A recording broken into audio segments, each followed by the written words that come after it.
Okay, what if you could invest in the absolute explosion of robotic surgery without having to bet on a single company's robot? That's exactly what we're going to dig into today. We're looking at Surgical Science, a company that's become the essential training ground for pretty much the entire industry. Think of it as the virtual operating room. I mean, this technology is incredible, but it brings up a huge question, right? How do you actually teach a surgeon to use one of these super complex, multi-million-dollar robots? You can't just let them, give it a try on a real person. The stakes are just way, way too high. Well, the answer, it turns out, is virtual reality. And this is where Surgical Science has played its cards brilliantly. They have positioned themselves as the go-to undisputed global leader in building the VR simulators that surgeons need to get their skills perfect before they even step into the operating room. Now, if you're thinking like an investor, this is what's known as a classic picks and shovels play. During a gold rush, instead of betting on which single miner is going to strike it rich, you're the one selling the picks and shovels to everybody. That's Surgical Science. They provide the essential virtual tools to almost every major player in robotic surgery. So, to really get our heads around this, here's the game plan. We're going to look at how they built this virtual monopoly, how they actually make money with their two business segments, what the numbers are telling us, and finally, the big dilemma that every investor looking at this stock has to face. All right, first up, how in the world did Surgical Science become so dominant? Well, this was no accident. It's really a masterclass in buying up the competition. Just look at this timeline. This was not a random shopping spree. This was a calculated campaign. In 2019, they bought the tech for sense of touch, which is crucial for simulation. Then, 2021, that was the checkmate year. They bought their biggest rival, Mimic, and then snatched up Symbionics to massively grow their product line. They didn't just buy companies, they systematically eliminated the entire competitive landscape. And all those purchases built what investors love to see, a moat. A massive, nearly impenetrable defense around their business. And it's built on a few key things. They have their own unique tech, over 400 clinical studies backing them up that no startup could ever hope to replicate, and maybe most important of all, their software is woven directly into the DNA of giants like Intuitive Surgical. For a partner like that, trying to rip Surgical Science out would be like performing open-heart surgery on their own business model. The cost to switch is just enormous. And the result of all this? Well, analysts don't pull any punches. They've built what's being called a quasi-monopoly in their space. I mean, when you are the one essential training partner for an entire booming industry, you're in an incredibly powerful position. Okay, so having a quasi-monopoly is great, but how does that actually translate into cold, hard cash? Let's break down how the company actually makes its money. It's really a tale of two businesses. So, the business is split in two. On one side, you've got educational products. This is them selling simulators straight to hospitals and universities. It's fine, but the sales can be a bit lumpy and unpredictable. But the real story, the part investors get excited about, is the other side, the industry and OEM business. This is where they license their software to the actual robot makers. It's higher margin, it's predictable, and most importantly, it's recurring revenue. This is the crown jewel of the company.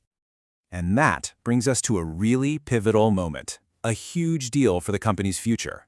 In 2025, when the brand new Da Vinci 5 robot came out, they renegotiated their contract with their #1 most important customer, Intuitive Surgical.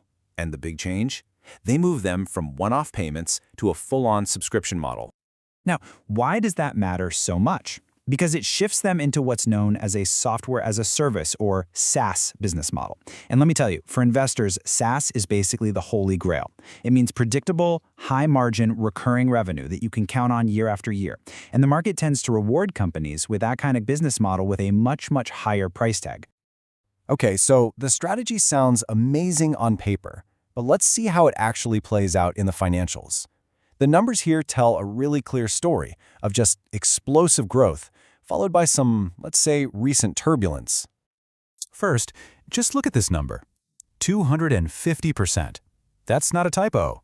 This is what happens when you go out and buy your main competitors. In 2021, right after those huge acquisitions, revenue didn't just grow, it absolutely exploded.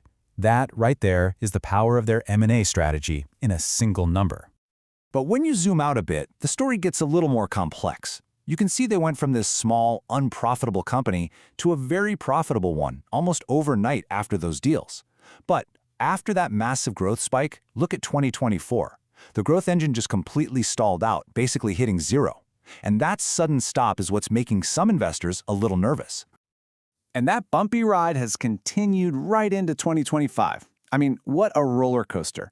The year started off fantastic, up 33%, but then bam, the second quarter slammed on the brakes and actually went negative. Now, the company says it was due to some delayed orders and currency swings, but for an investor, that kind of volatility can be pretty jarring. So all this recent action really shines a spotlight on the key risks here. Their fate is very, very tied to just a handful of huge customers. The hospital side of their business can get squeezed when budgets get tight, and because they're a Swedish company earning in dollars and euros, a simple change in currency rates can make a great quarter look not so great. It's definitely a lot to keep an eye on. And this all leads us right to the heart of the matter, the classic investor's dilemma. We have what looks like an incredibly high-quality company, but the question is, does it come at too high a price? When you look at its valuation, you can see the market has already given this company a lot of credit. It trades at over 23 times a key earnings metric. Just to put that in perspective, its biggest peer in the simulation world, CAE, trades at around 16. So you're paying a big premium. The market isn't just hoping for growth here, it is demanding it. So at the end of the day, it all boils down to this. The bull case is simple and powerful. You're buying a near monopoly with fantastic, recurring revenue that's perfectly positioned to ride the wave of robotic surgery. But the bear case is just as compelling. The sky-high valuation demands perfection, just as growth has hit a wall, and there are very real risks to worry about. And that leaves us with the ultimate question, the one every investor has to answer for themselves. Is a dominant company with a powerful moat and high-quality recurring revenue worth paying a premium price for, especially given the recent bumps in the road? That's the billion-dollar question.